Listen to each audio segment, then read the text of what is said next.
With all the different styles on the ATP, WTA that we see today, commonly referred to as the next gen, we see a lot of stylistic differences between them. For sure. But we see a lot of players copying the Nick Kyrgios, Gael Monfils follow through, and you probably shouldn't. Yeah, if you're a god, of course, behave as the gods do. But let's be honest, these guys are Talented. superhuman athletes. Talented, This isn't realistic to copy some of these guys. So let's talk about what you should copy, and then when you can copy the Nick Kyrgios, Gael Monfils, and so forth forehand. Let's jump into it. So what we're talking about is specifically the follow through and the roll of the wrist. Something unique that we see Kyrgios doing as he's going through his stroke is a lot of times he's breaking the wrist early and he finishes very low. We refer to this as hooding the ball, and it does make the ball stay through the court longer and plays with that big heavy top spin where it kind of just falls off a cliff. But so working with juniors and even some adults, we're seeing players emulating this, and it's not just unique to Nick. You know, as mentioned, there are Monfils and amongst other players that do it. Even Federer will do this on occasion. But the problem is that when we try to copy it, when we break the wrist early, we end up on top of the ball. And even if the ball does manage to get over the net, it ends up being really short. And we feel like we're putting all this action on the ball, and as a result, it's just a short ball. You're just giving your opponent a meatball for them to attack. So what we want to focus on instead is still keeping the racket high on the finish. So that's not to say that as recreational players, players not on the tour, shouldn't use this. It's about when you use it. And we don't want to be deep in the court. If you get a short ball, coming up to the ball and breaking the wrist a little bit earlier and finishing low, we like to tell students putting the sword in the sheath.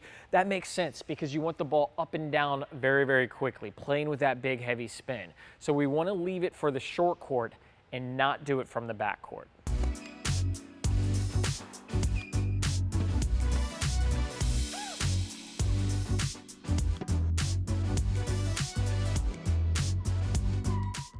So what should we be doing from the backcourt?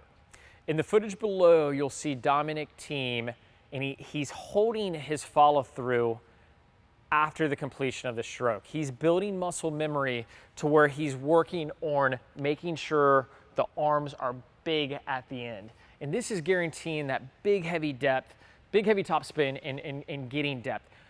It may be, you know, the thought is that it's a little bit old school, but finishing above the shoulder is still a fantastic way to hit your forehand, especially when you're trying to keep your opponent back. You can finish even with the shoulder or below it, but when behind the baseline, practicing and making sure that you're holding the follow through up nice and high is still going to guarantee the best results.